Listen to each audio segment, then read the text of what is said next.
Dios les bendiga a todos.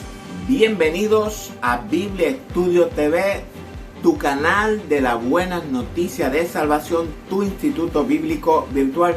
Soy Víctor Cáceres reportando desde el corazón del mundo, Puerto Rico, para toda Latinoamérica. Un saludo a toda nuestra audiencia, que la paz y el amor de Jesucristo reine en sus corazones. Doy gracias a Dios por una nueva oportunidad de poder entrar en sus hogares con un mensaje de salvación para usted y su familia. Disponga su corazón para que hoy puedan escuchar la enseñanza que Dios trae a su pueblo. Hoy continuaremos hablando acerca de la importancia de las genealogías en la historia. Sin la genealogía, amados, la historia no está completa. Las genealogías son las claves para que podamos entender la historia y sobre todo lo que estamos enfrentando nosotros en la actualidad. También descubriremos el secreto de Nimrod. ¿Qué o quién es Nimrod? ¿Será una persona o una idiosincrasia o un nuevo sistema religioso? No te pierdas este estudio, te invito a mirarlo y escucharlo hasta el final, ya que al final estaremos revelando acontecimientos que prontamente estaremos enfrentando. Acontecimientos relevantes para la iglesia del Señor. Si usted es la primera vez que nos sintoniza, quiero darle la bienvenida a nuestro canal. Espero en el Señor que al terminar este estudio usted pueda edificarse en el conocimiento, en el crecimiento de Cristo y sobre todo que la verdad que revelaremos hoy los liberte de todas las mentiras, engaños, falsedades, hipocresía, lo liberte de la injusticia y de la vanidad del mundo. También le invito a buscar nuestros videos anteriores, las primeras 3 partes de este estudio. La puede conseguir en YouTube o en nuestra página web www.bibliaestudiotv.org, como aparece en pantalla, donde encontrará todos nuestros estudios bíblicos y también libros en PDF. Sin más preámbulos, empezamos con el estudio de hoy titulado Nimrod y la genealogía. Capítulo 4 del estudio, la salvación, una historia de amor. Así que adelante con el estudio.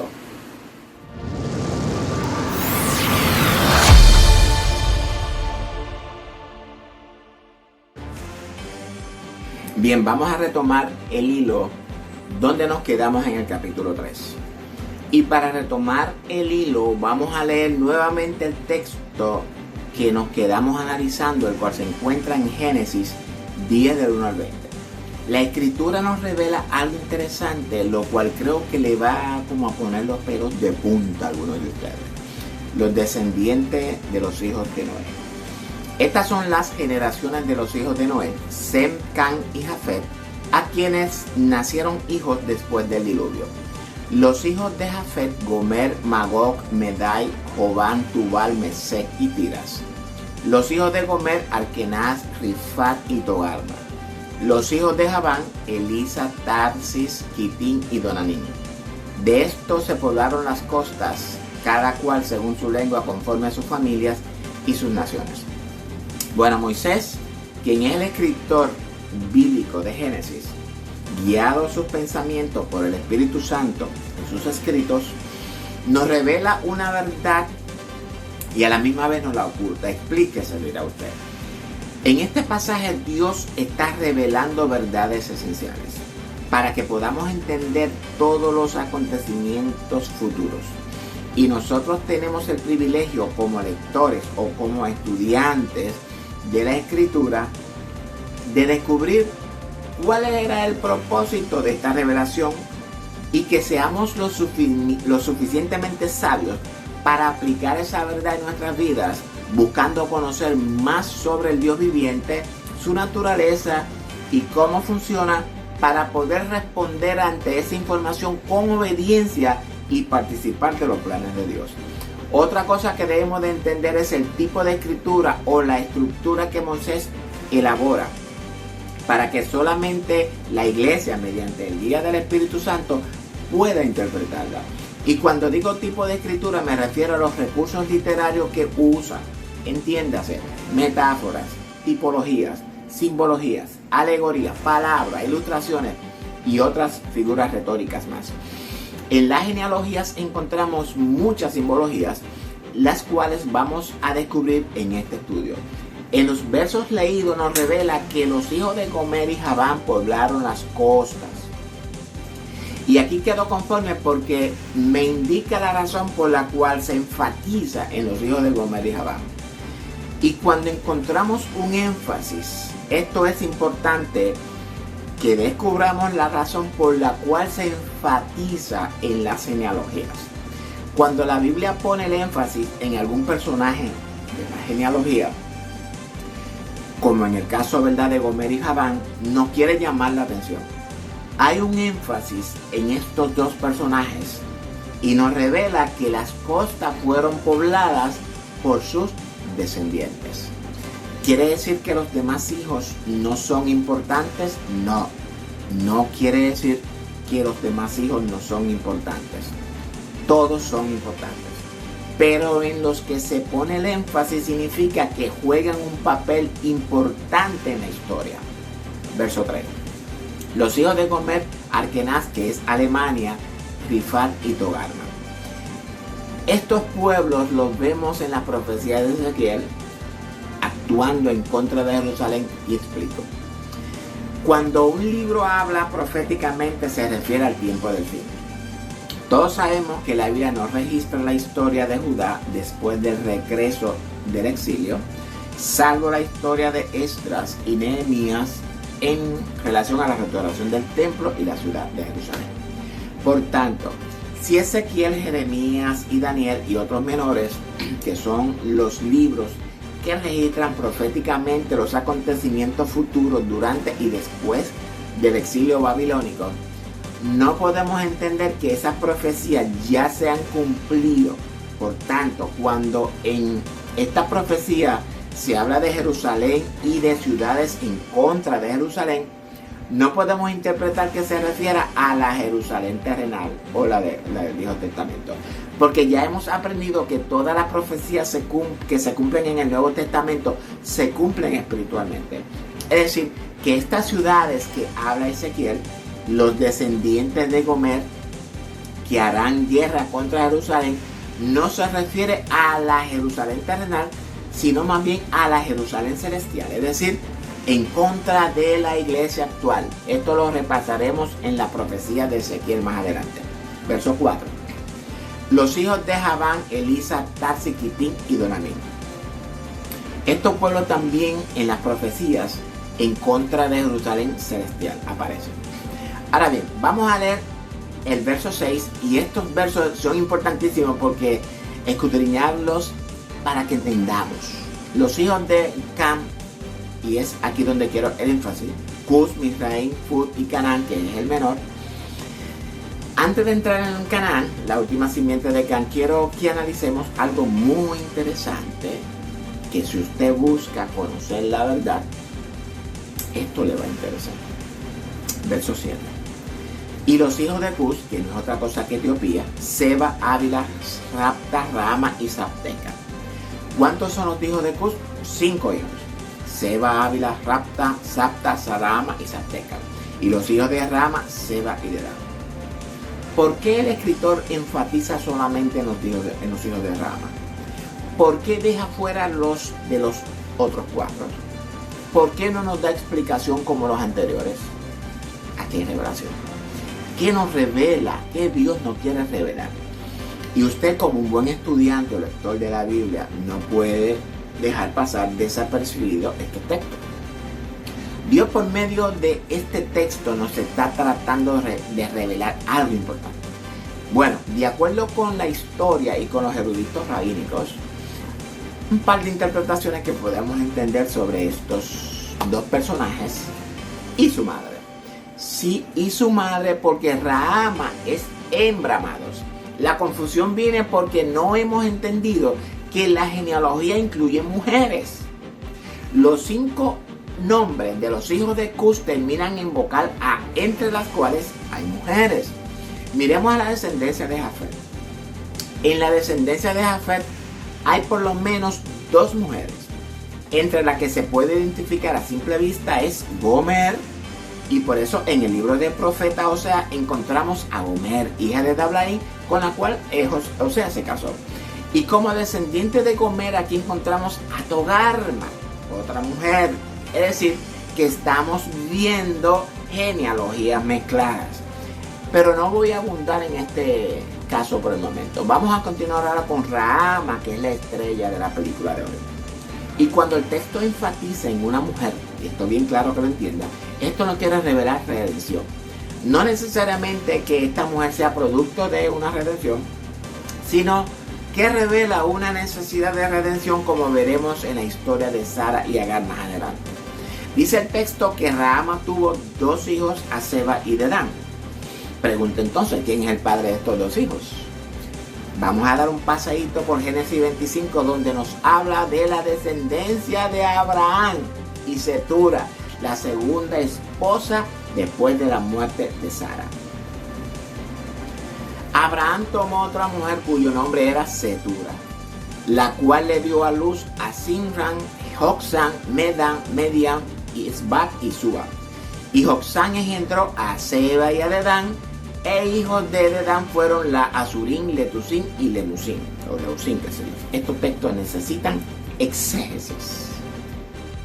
Ahora bien, estos textos tenemos que analizarlos muy cuidadosa y detalladamente, porque estos textos pudieran estar revelándonos información muy importante y relevante para que podamos entender lo que está sucediendo en la actualidad con estos lavacerebros y draconianos que estamos enfrentando.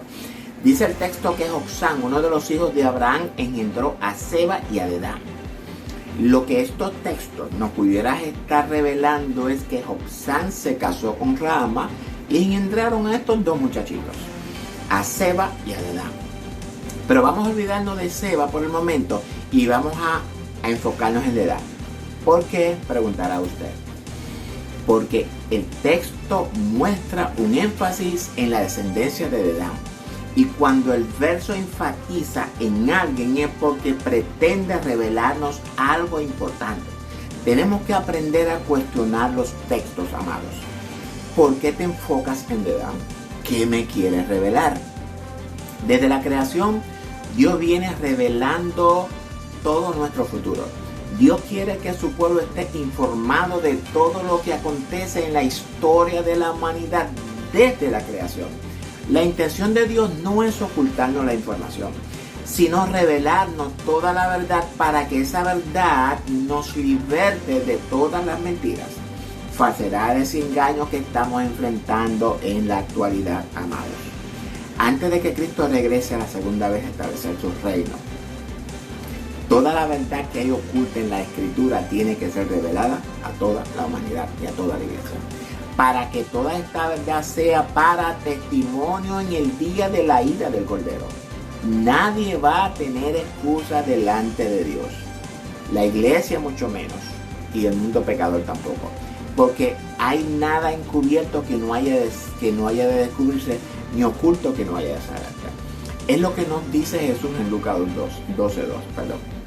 El verso 3 dice: Joksán engendró a Seba y a Dedán, e hijos de Dedán fueron Azurín, Letusín y Leumín. Ahora bien, como siempre digo, si usted es un buen estudiante de la Biblia, debe de hacerse preguntas, investigar e indagar.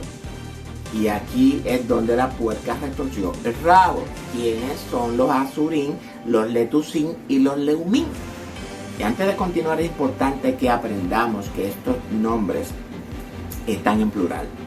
Y lo sabemos por la terminación hebrea IM, es decir, que estos nombres esconden un significado, un código para que nosotros lo decodifiquemos. Moisés se las trae, ¿verdad? El tipo es inteligente y sabio. Protege la Escritura para que solamente los hijos de Dios la puedan interpretar por medio del Espíritu Santo, no por nuestro intelecto. ¿Qué nos revela la palabra de Dios? Dios nos está revelando proféticamente la historia futura de la humanidad. ¿Qué representan los Azurín? Y hoy vamos a intentar descubrir el mensaje oculto que Dios tiene en estos versos para nosotros. Este término hebreo masculino plural significa prohibidos. Les exhorto a ir tomando nota. ¿Qué representan los Letusín? Este término hebreo masculino plural significa oprimidos, los martillados o los esclavizados. ¿Qué representan los Leumim? Término que significa nación o pueblo. Ahora bien, si tomamos estos tres nombres y tratamos de darle forma, ¿qué obtendremos? Mira, los Asurim, y esto es bien importante que tome nota, porque esta descendencia está relacionada a los asirios y Babilonia. Y los asirios pertenecen a la simiente de Sem, más adelante lo vamos a ver. Y esto es muy importante, interesante, porque los asirios fueron enemigos de Israel, aunque son de la misma simiente de Sem. Los Letusim y los Leumim están relacionados al pueblo árabe, entiéndase, a los ismaelitas y a los moabitas. Y si usted no lo sabe, los ismaelitas son los descendientes de Ismael, el primogénito de Abraham. Y los moabitas son los descendientes de la relación incestuosa de Lot y su hija mayor. Moab, que significa de su padre. Y esto es bien importante, que vayamos entendiendo lo que la Escritura nos está revelando. Porque esto que estamos encontrando en el camino no es nada comparado con la verdad que todavía nos falta descubrir en este estudio.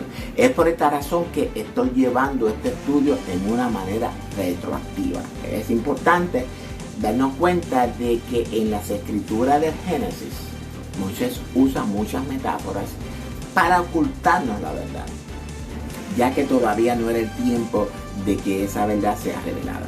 Y cuando digo ocultarla, me refiero a que por medio de la metáfora es que Él nos oculta el mensaje.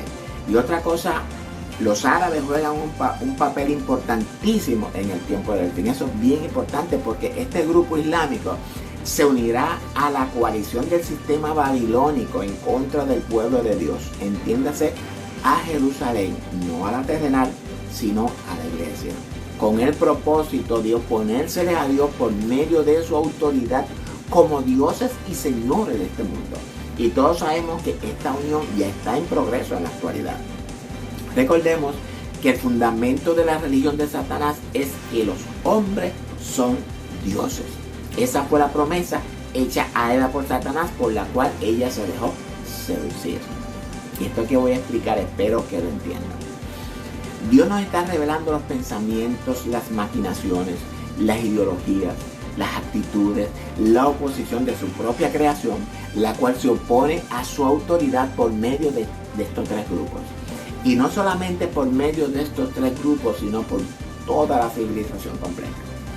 La naturaleza humana se opone a la autoridad de Dios. Y esta es una lucha de poder. ¿Quién manda? ¿Quién es el Dios de este mundo? ¿Cómo determinó eso? Por los versos que vamos a leer próximamente. Ok, amados, ahora es necesario su atención, porque ahora vamos a entrar a escudriñar a ese famoso personaje del Génesis conocido como Nimrod. ¿Quién o qué es Nimrod? Y preste mucha atención porque hoy vamos a revelar algo que, si no me equivoco, nadie lo ha revelado. Porque siempre enseñamos la versión infantil de la escritura, no la adulta. Es decir, que nunca nos hemos dado cuenta de que Moisés, por medio de sus metáforas, nos revela información extra mega importantísima para la iglesia. Vamos a leer el verso 8. Cus engendró a Nimrod, quien llegó a ser el primer poderoso en la tierra. Ok, vamos a detenernos aquí. Vamos ahora a leer el verso 7 nuevamente, donde nos habla de la descendencia de Cus. Y los hijos de Cus, Seba, Ávila, Sapta, Raama y Sapteca. ¿Cuántos son los hijos de Cus? 5. Eva, Sávila, Sapta, Raama y Sapteca. Surge entonces una pregunta aquí. ¿De dónde sale Nimrod? Si Nimrod, la escritura no lo considera en la genealogía de la descendencia de Cus, entonces debemos de cuestionar el texto. ¿Qué significa Nimrod? ¿Qué nos revela la escritura, amados? El propósito de Dios es revelarnos toda la verdad, siempre lo he dicho. Es el hombre que no ha entendido la verdad de Dios y por tanto, al no entenderla, la oculta. La verdad de Dios nos va a libertar de todas las mentiras, engaños, falsedades, injusticias, vanidades con la cual la simiente de Satanás nos ha mantenido o ha mantenido al mundo bajo engaño. Nimrod no es una persona, amado, no es un hijo, no es una descendencia. Nimrod es el poder más grande, antagónico y opositor que se ha levantado en la historia de la humanidad. Un pensamiento engendrado por Cus, el primogénito de Cam. Moisés usa la metáfora de Nimrod para revelarnos el poder opositor contra Dios. Nimrod significa opositor o rebelde. Vamos a leer todos los textos referentes a Nimrod para poder identificar esta actitud que fue engendrada en el corazón de Cus contra la autoridad de Dios. Cus es el padre de Etiopía. Recordemos a Felipe y al etíope. Y espero que vayamos entendiendo, amados, todo este asunto que la Escritura nos está revelando. Este fue vigoroso cazador delante de Jehová, por lo cual se dice, así como Nimrod, vigoroso cazador delante de Jehová. Y fue el comienzo de su reino Babel, Erec, Akkad y Calme en la tierra de Sinar. De esta tierra salió para Asiria y edificó Nínive, Rehoboth, Cala y Resén, y entre Nínive y Cala, la cual es ciudad grande. Cuando la Escritura nos revela o nos enfatiza algo específico, es decir, que nos enfoca en algo en particular, como ya lo he dicho antes, en este caso, que nos dice que Cus engendró a Nimrod, el cual no aparece en la genealogía de Cus, esto no tiene que motivar jóvenes a hacernos preguntas. ¿Quién o qué es Nimrod? ¿Por qué no está incluido en la descendencia de Cus? Cuando nos hacemos estas preguntas, el Espíritu Santo nos va a guiar a la respuesta correcta porque le estamos haciendo las preguntas correctas. Nos dice que Nimrod llegó a ser un vigoroso o poderoso cazador delante de Jehová. Y el primer poderoso dice, y quiero que nos enfoquemos en la palabra poderoso. En este texto encontramos una revelación. El término poderoso nos revela la idea de un reinado, del primer reinado antagónico del mundo. Y este reinado nace en el corazón de Satanás. Cus llegó a ser el primer instrumento luego del diluvio usado por Satanás para engendrar de su soberbia, para enfrentarse a la autoridad de Dios, como vamos a ver en el siguiente verso. Este fue vigoroso cazador delante de Jehová, por lo cual se dice así como Nimrod, vigoroso cazador delante de Jehová. Primer poderoso de la tierra, vigoroso cazador delante de Jehová. Lo menciona dos veces en el mismo versículo 9, cuyo significado es aquel que le plantó cara a Dios. Cuando en las Escrituras encontramos términos como delante de Jehová, este término se asocia con una de las dos, dependiendo en el contexto en el que se esté hablando. Puede ser en la presencia de Dios o al frente de Dios. Y esta última significa oposición o, como dijimos anteriormente, aquel que le plantó cara a Dios. Y plantar cara a Dios significa que se opone o que se revela a la autoridad del Creador. Ahora bien, el término cazador dentro de este contexto no podemos vincularlo con animales, amados. El contexto nos revela a un cazador de almas, es decir, gente, seres humanos.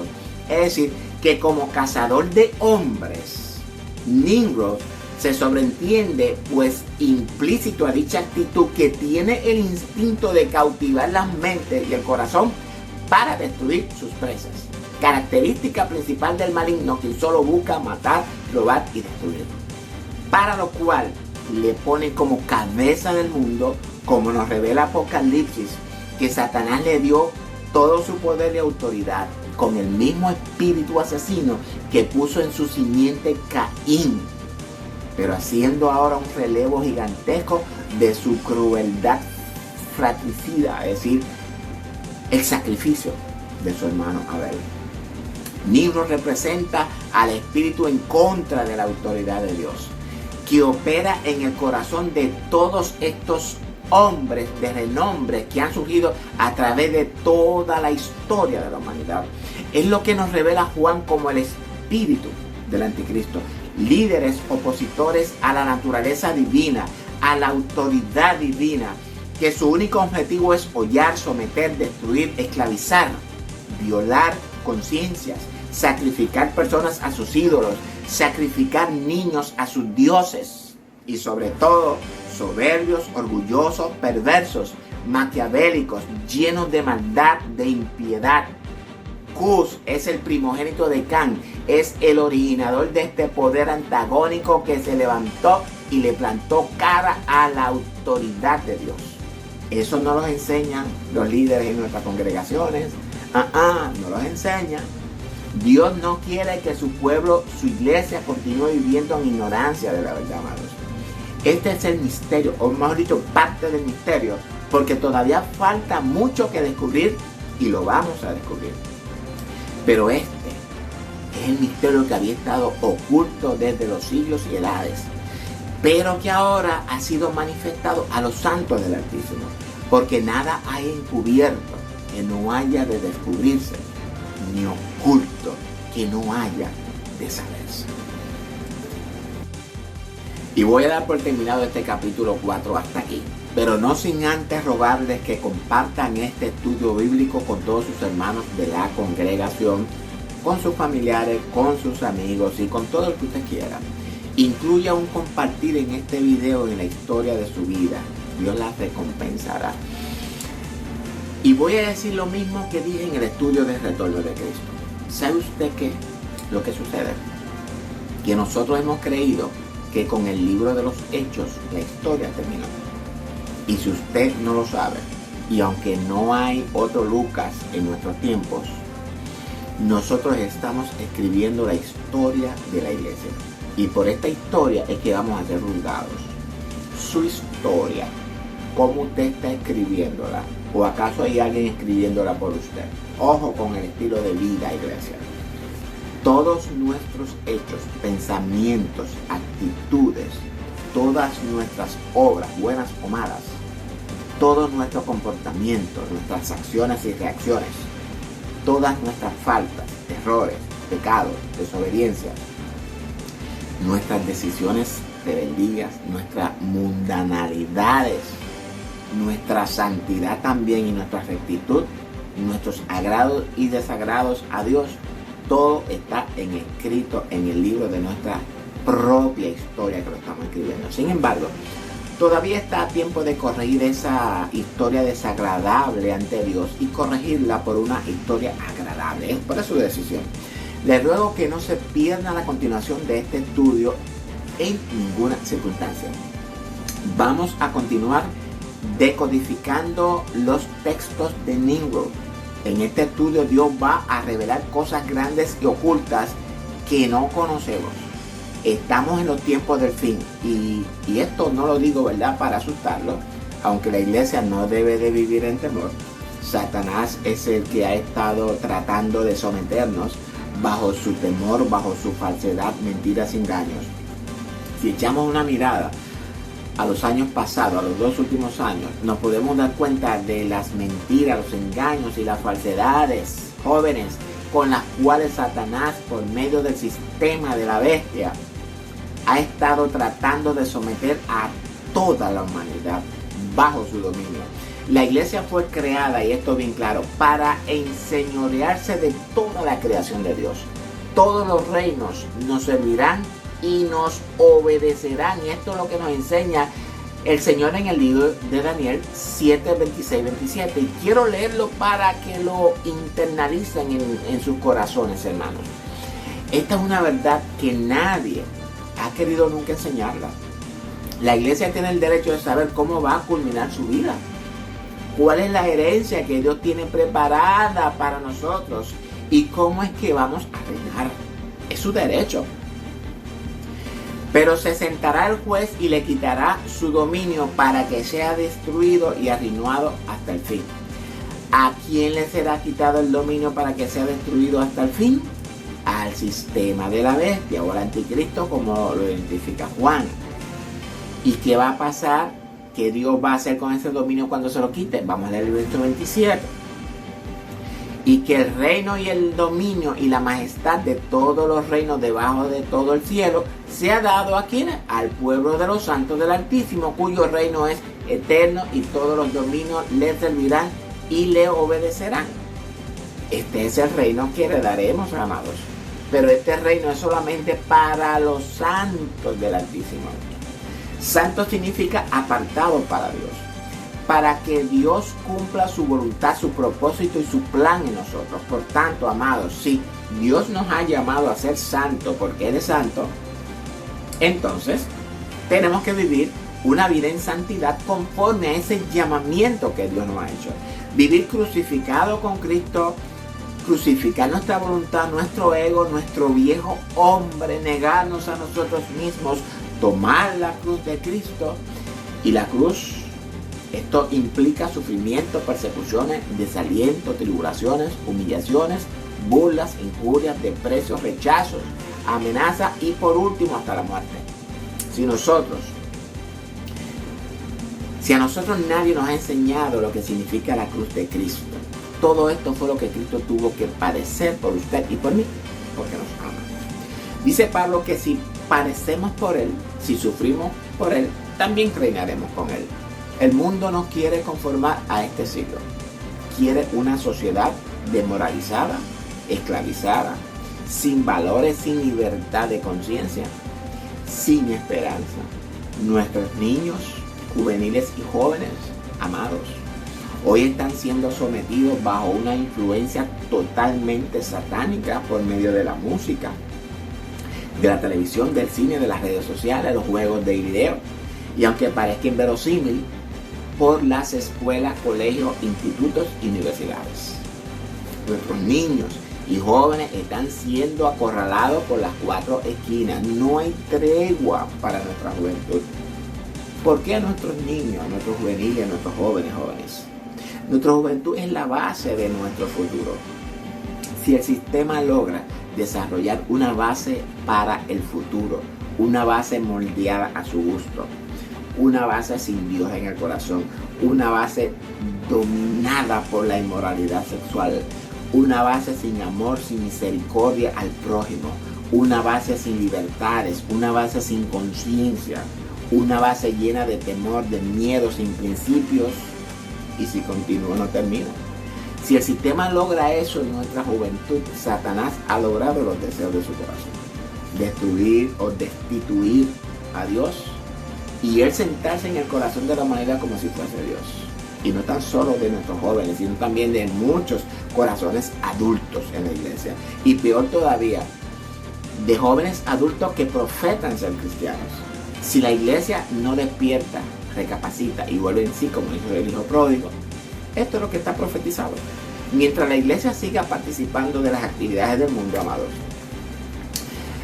asociándose con el mundo, amistándose con el mundo, haciendo yugo desigual con el mundo, festejando con el mundo, celebrando con el mundo, divirtiéndose con el mundo, sentado frente a un televisor, programando su mente para la destrucción o para la supervisión, pegado frente a un celular día y noche, programando su mente para la perdición, mirando juegos de pelota por horas, baloncesto por horas, boxeos y todo, novelas, películas por horas, series, programando su mente para perdición, siendo desobediente y no conformar nuestra mente con la palabra del Señor, como nos enseña Pablo en Romanos 12. Llámeme fanático, radical, fundamentalista, como usted quiera. De hecho, soy un fundamentalista. Llámeme como usted quiera. No hay problema con eso. A pesar de todo, yo le amo. A Cristo le dijeron cosas peores.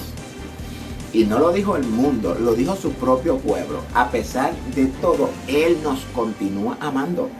Esto que acabo de decir no lo dije con la intención de lastimar a ningún hermano, ni tampoco ofenderlo.